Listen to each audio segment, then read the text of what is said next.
Cormani McClain has announced his commitment date. It's a week from today, October 27th. Will he be a Florida Gator? We're going to talk about it here on Locked On Gators.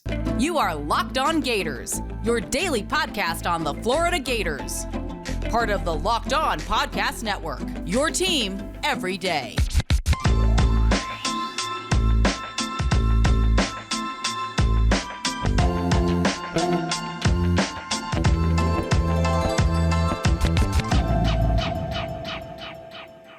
Joining me now on Locked On Gators is John Garcia, Sports Illustrated's Director of Football Recruiting, Locked On's Recruiting Insider. And before we get into it, I'd like to thank LinkedIn Jobs for being the official college football recruiting sponsor across the Locked On College Network.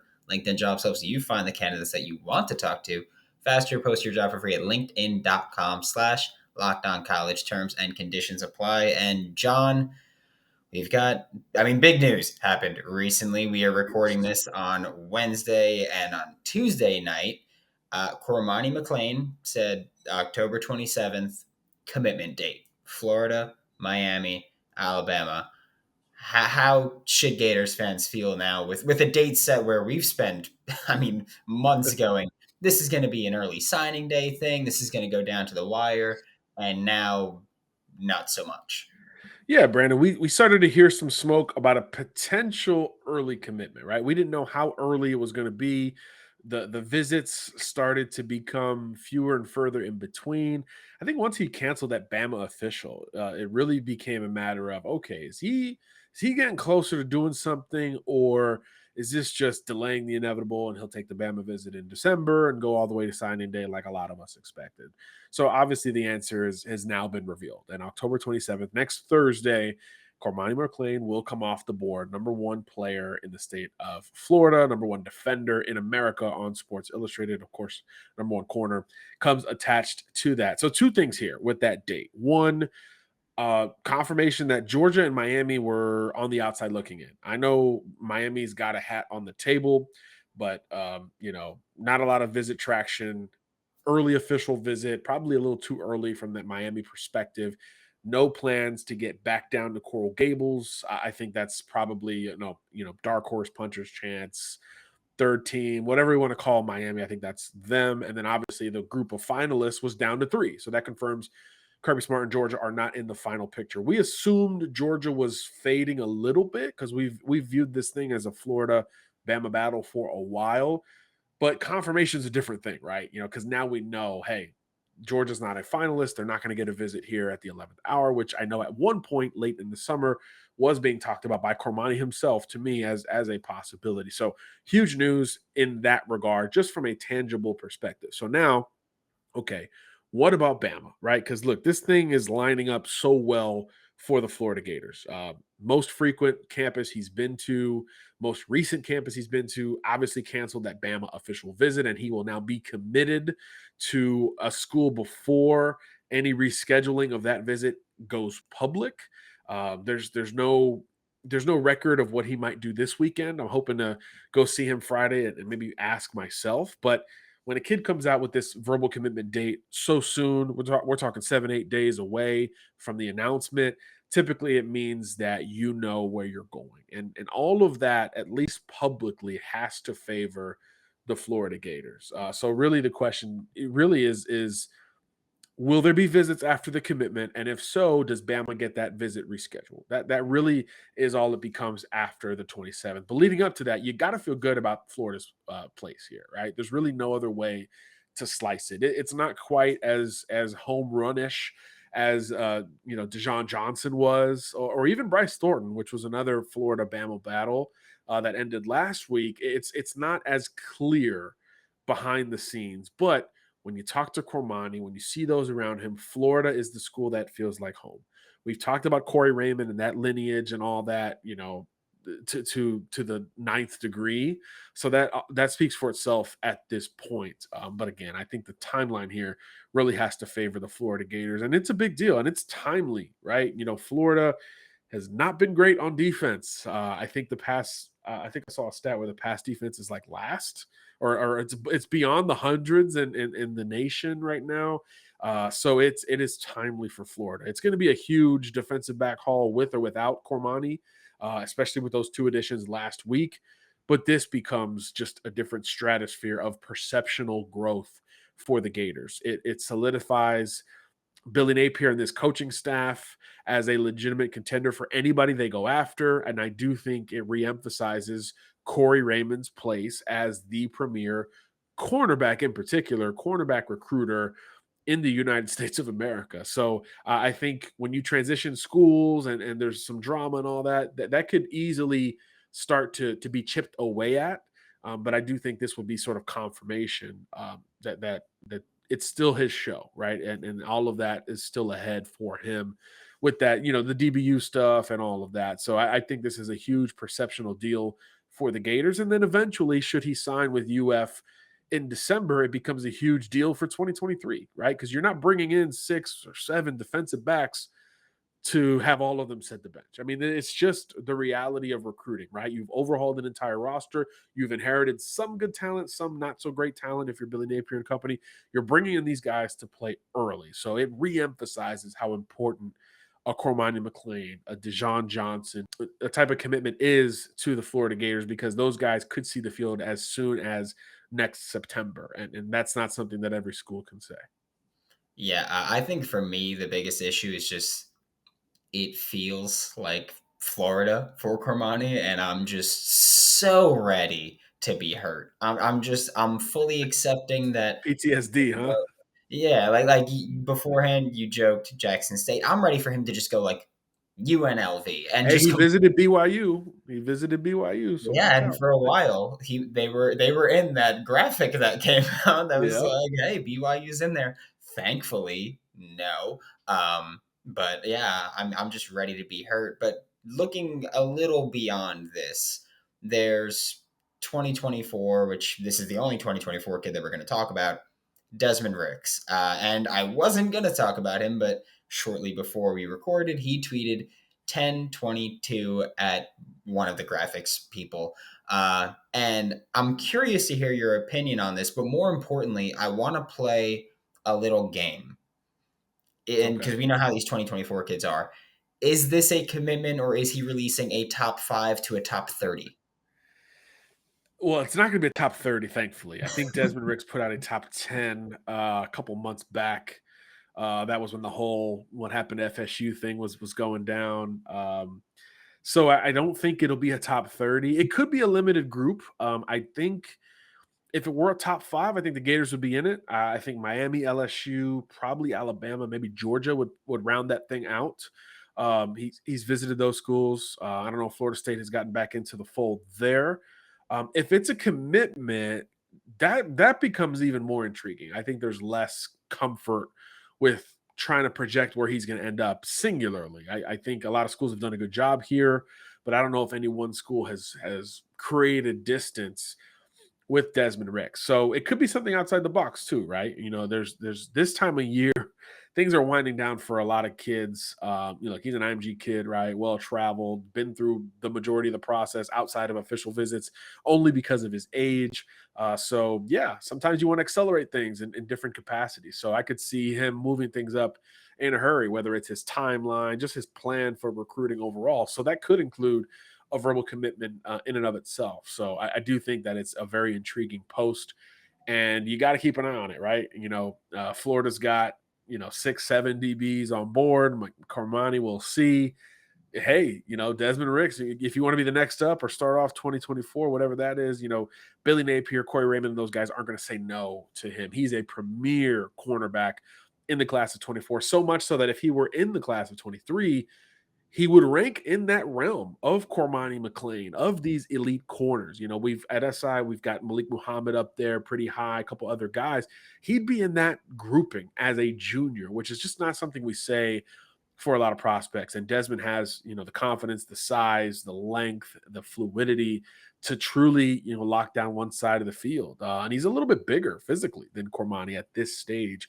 So definitely a kid who could, step up if he has to and be in line to play early. So it's a fascinating projection. I saw the tweet like you did, and I was like, what is this? So we're still digging on that. I think after this pod, we'll maybe get some clarity. But yeah, I think it's something big. You don't tease something like that after you already put out a top group if it's not something pretty big. So definitely got eyes on Desmond Ricks, and I think Gators fans and a lot of college football fans should come. What is that? 22nd. That's Saturday. So come Saturday, I would definitely try to keep an eye on Desmond Ricks' Twitter account. I know I'll be tuned in. Yeah. You never know what these kids are going to do. Sometimes they tease big things and sometimes they tease nothing. Sometimes they talk trash about a program and then commit to that same program that they never even took a visit to. It happens. It happens sometimes. It's the nature of the beast of recruiting. So I sweat like a lot. Like it's bad. That's incredibly convenient and perfect for me because I live in a very humid place. So if you live in a humid place and you're someone who just naturally sweats a ton, that's like the perfect combo. Like everybody wants to be near you at all times when you do that, right? Not exactly, but luckily for me, there's SweatBlock, and SweatBlock was created by a doctor to help with his own excessive sweating. It is doctor created and doctor recommended. If you or someone you love is living with or experiencing embarrassing sweat or odor, whether it's embarrassing to them or you for being sweaty and gross, like myself, or embarrassing to people you're with, try SweatBlock. Save 20% with the promo code locked on at sweatblock.com.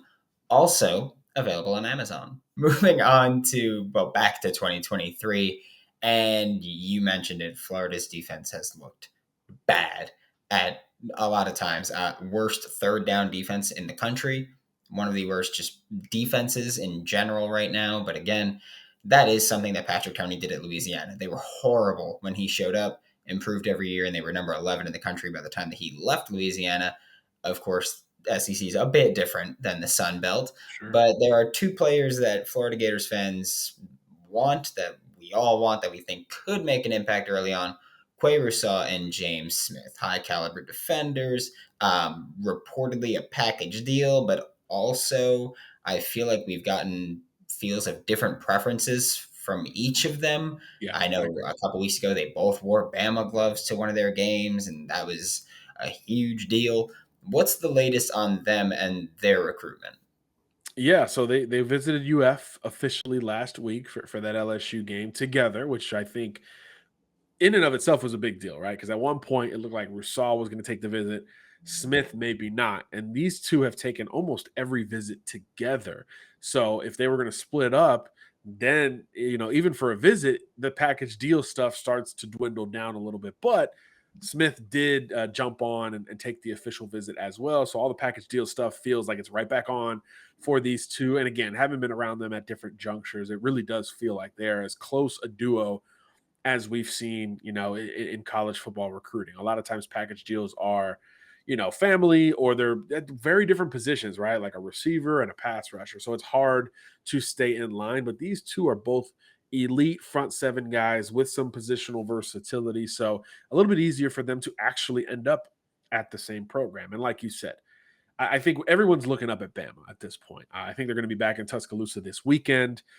Georgia is a school that they're looking to get back to as well.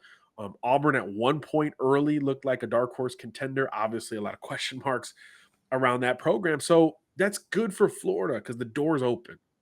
The door for another contender is open. And I think last week was enough to solidify the Gators' place in this race. Doesn't mean you're at the lead. You might not even be second, but you are now a true hat on the table. You've gotten multiple visits out of these guys since July. July was their first visit to UF for both of them. I know Rousseau we've talked about as much more of a possibility for Florida if they were to split up.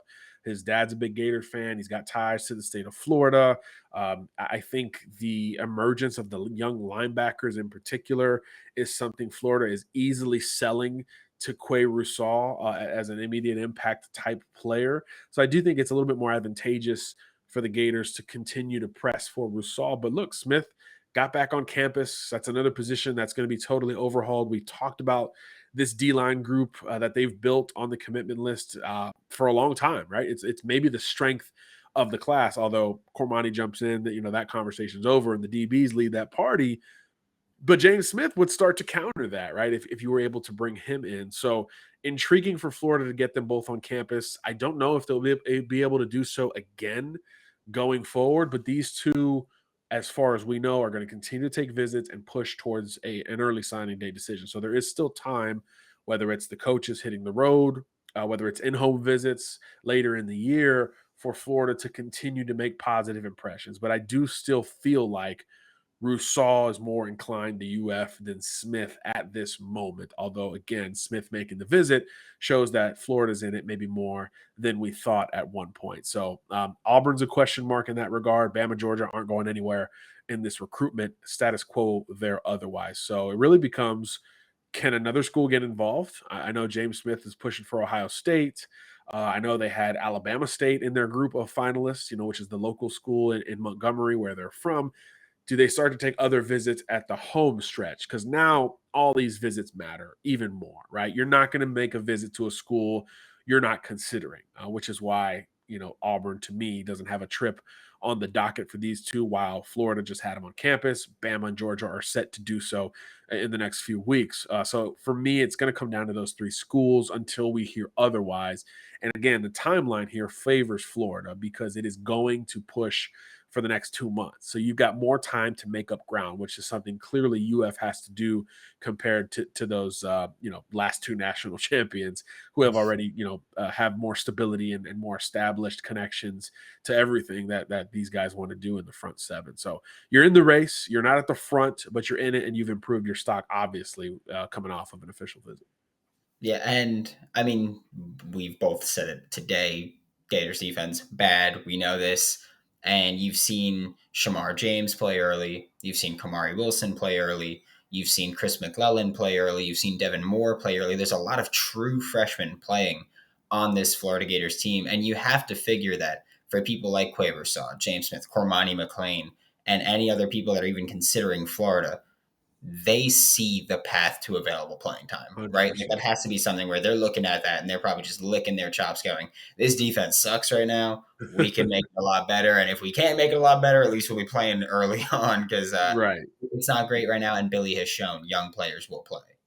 Right. Look, it's something we don't talk about enough, right? This group inherited an entire roster, right? And then had to recruit in a very short window. So, yeah, naturally, all things even, the guys that you go out and bring in are the ones that are going to be, a little bit more inclined to see the field. So we do see a lot of true freshmen playing on both sides of the ball, right? ETN on offense, a couple other guys.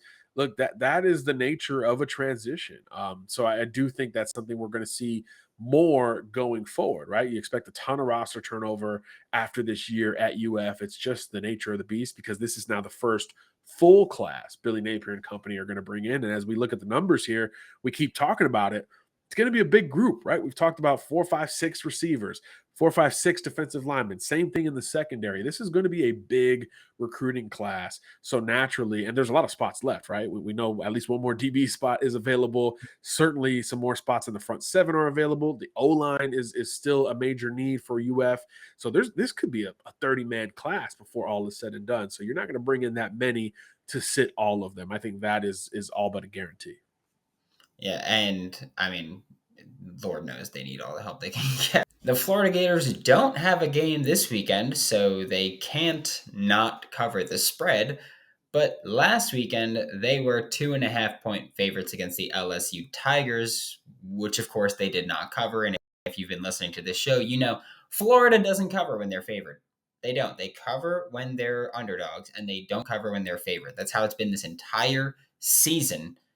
And it's probably going to keep going that way, if we're being honest, if they're favored again for the rest of the season outside of Vanderbilt. BetOnline is your number one source for all of your betting needs and sports information. It has not even just sports, but reality TV shows, award shows, politics, economics, all that fun stuff. Head to the website today or use your mobile device to learn all about the trends and action. Check out BetOnline. It's where the game starts. That class did shrink by one because Creed Whitmore, the athlete, I know he's a quarterback in high school, having a solid year. I see highlight plays from him all the time of just him option play burning the entire defense. And he decommitted from Florida following the LSU loss. I know that the week before the LSU game, he took a visit to Mississippi State. So Yeah. and then same day he decommitted, he committed to Mississippi State. Do we know what happened there? Was it just there's too many receivers in this class? Maybe Mississippi State's like, hey, we'll throw you at QB still, or do we know what's going on with that one? Yeah, I don't know how much quarterback is going to be involved there. MSU slings it about as much as anybody in the country, so they're looking for a very specific type of quarterback, and a guy who's a run first talent at that position is not necessarily on the docket there for Mike Leach. But hey, maybe he's changing his philosophy. I don't expect it, but maybe there's a little wrinkle involved for Creed. But look, I think when he decommitted, like I told you off air, the first thing I did was I Googled the stats for UF. And look, Trent, his older brother has 4 catches this year. He was one of those guys, as we talked about, inherited by Billy Napier, but they've tried to overhaul that wide receiver position, and they've had some struggles in that regard. So I do think that's something to consider in looking at this decision. But I also think what you said before that is even more important. He went out to visit Starkville, Mississippi, and he really liked it. And look, if you're a wide receiver who's going to be a volume guy, who's a developmental route runner with some twitch and that run after the catch ability, let's be honest, that offense is a little bit more tailored to you. They're going to trot out 4 and 5 wide receivers and have routes going at every level and throw the ball 45 plus times a game. It's just not something we're going to see at UF, at least under this current grouping of quarterbacks. So it's just, I think, schematically something that he was open to and obviously was sold on as a complete opposite of what he was considering at UF. Again, and a kid who's got family ties to the program, local recruit, all of that. I'm sure a lot of his verbal commitment status when he popped was that, right? It was, I always thought I was going to play here. I'm local, big bros there. Everything was kind of just aligned for UF, almost independent of the coaching staff. But circumstances change. These kids are smart, and they're hearing from all these adults in positions of power. And he took that visit at Mississippi State, and I believe his eyes were just opened. And they said, "Hey, I know you want to play quarterback, but come play receiver here, and look at this rotation we got. A lot of upperclassmen in that wide receiver room there as well. They're going to have a lot of roster turnover, so maybe he views that as an opportunity, just like we talked about with Florida on defense with these upcoming freshman recruits. So it could be a lot of different circumstantial things, but I do think it was probably a combination of all that led to this flip. Look, and not the biggest deal, right? Wide receiver is one of these groups that you have a big grouping at.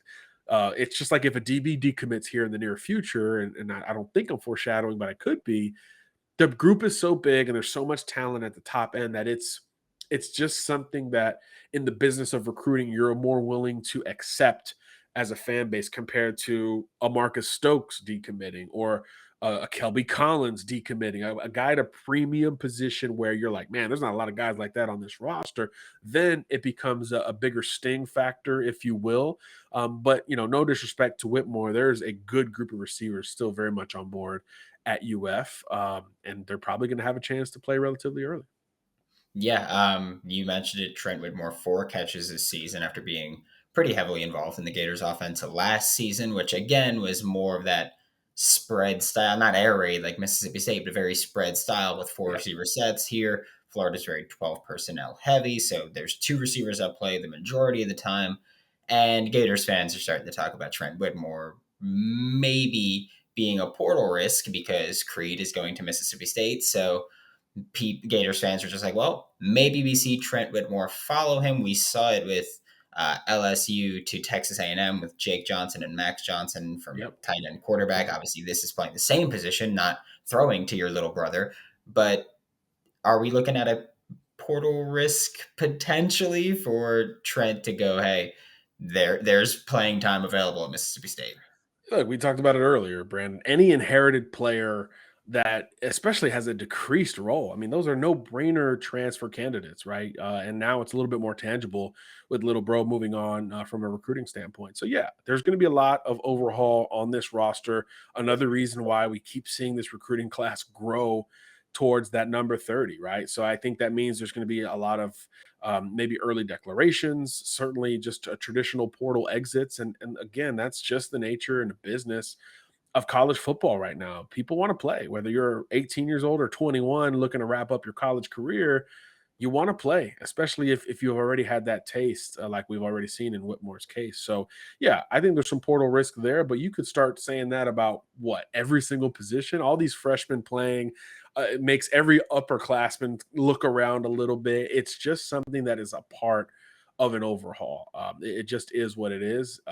No reason to get on Twitter and yell at these kids or whatever these fan bases do. But yeah, it's certainly something to think about more so now with Whitmore off the commitment list than we did a week ago.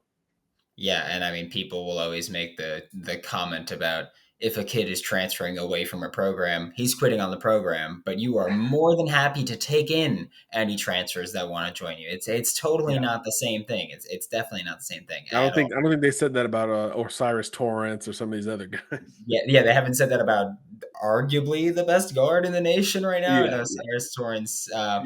but yeah, no, I'm sure he totally quit. I'm completely sure that was the exact situation.